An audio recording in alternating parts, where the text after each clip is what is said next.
Welcome to The Explainer.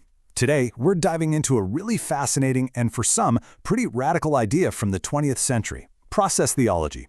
We're going to explore how this whole philosophical framework gives us a completely new lens for understanding one of the most central figures in all of history, Jesus Christ.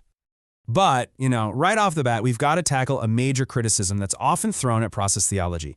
And it's this: is it really theology, or is it just philosophy wearing a theological costume? So, before we go any further, let's just face that one head on. All right, so here's the game plan for today. First, we'll tackle that big critique. Then we'll get into this cool idea of persuasive power. After that, we'll unpack a really key distinction, Jesus versus Christ. Then we'll see how this whole transformation thing actually works in real life. And finally, we'll look at what all this means for the church. Okay, first up, we have to address this central challenge, right? Can a philosophical system, one developed in the 20th century no less, really have something meaningful to say about a figure of faith like Jesus? It's a fair question. What's so interesting is that the source material we're looking at just leans right into this charge. The argument is, for Christian faith to be, alive today, it has to engage with how we see the world now. The point isn't to replace faith with philosophy, but to make that faith understandable and truly relevant to our lives. So let's see how this starts to build a new picture of Jesus' power. Because process thought really asks us to completely rethink what we even mean when we say divine influence. The philosopher Alfred North Whitehead, who is a huge figure in all of this, didn't approach Jesus like a theologian staring at dogma. He came at it like a historian. And what he saw was this supreme figure whose authority didn't come from some top-down supernatural command. No, it came from the sheer power and clarity of his insights and the way he lived. And this quote just nails the core shift here. For Whitehead, real divine power isn't about coercion or brute force. The real miracle, the real glory, is found in its absence of force. It's a totally different kind of strength, one that doesn't need to flex. So it all comes down to this distinction. On one side, you've got this overruling power. It commands, it coerces, it demands you obey. But on the other side, you have this persuasive power. It's the quiet operation of love. It's the irresistible force of a beautiful idea. It doesn't demand your obedience, it inspires it. Now, this whole idea of persuasive, non-coercive power leads us straight into one of the most critical ideas in process Christology, and that's making a very clear, very deliberate separation between the name Jesus and the title Christ. Okay, now this is where it gets really interesting. Look at how Christ is defined here. It's not a person's last name.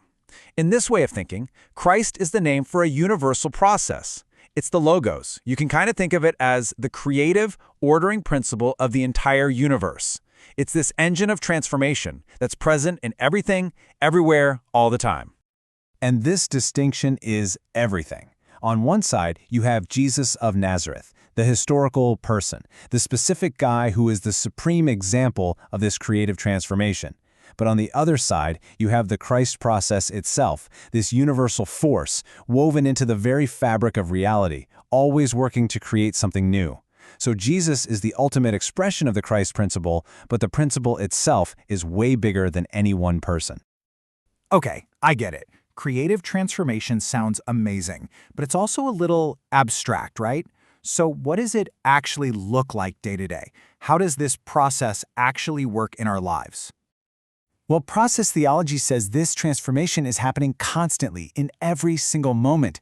It's all about how we deal with the new information, the conflicting feelings, the challenging people that life throws our way. It's how we handle what the source calls the innumerable discordant elements. So think of it like this. You run into something new, a person with totally different views, a piece of art that confuses you, a tough problem at work. The easy way out, what Whitehead calls anesthesia, is to just numb yourself to it, to block it out and pretend it's not there. But the path of creative transformation is to actually face that conflict, to refuse the anesthesia, and to find a way to weave that new thing into a richer, more complex harmony inside yourself. That's growth. So you see, this isn't just some fancy theological concept. It's being presented as the fundamental engine of all life, of all progress. To be alive is to grow, and to grow is to be in this constant state of creative transformation. All right, so if Christ is this universal process of transformation, and Jesus is his best example, what in the world does that mean for an institution like the church? How does it change how we see really core ideas like, say, the Trinity? Well, in this view, the church stops being this static museum that just preserves old truths. Instead, it becomes a living, breathing community that is defined by its intentional openness to this ongoing transformation. It's supposed to be a place where the novelty and the persuasive love of that Christ principle are actively welcomed and lived out. And the source material uses this really powerful metaphor from Whitehead, a field of force. The idea is that Jesus' life and his teachings generated this enduring influence in the world, a field of persuasive love. The whole purpose of the church, then, is to be a community that intentionally steps into, maintains, and strengthens that very field of force. And even a huge concept like the Trinity gets a fresh look. The focus shifts away from the mystery of 3 in 1. Instead, it becomes a dynamic look at God's nature. Think of it as this constant interplay between two sides. God's creative love, which is always offering new possibilities to the world, that's the primordial nature. And God's responsive love, which feels and absorbs everything that happens, that's the consequential nature. It's a living relationship, not a math problem. And this brings us right back to where we started. By engaging with modern philosophy, process theology tries to do exactly this. Take these ancient concepts that can feel so abstract and make them dynamic, make them relational, and make them deeply relevant to how we actually live our lives. Which leaves us with a final thought to chew on.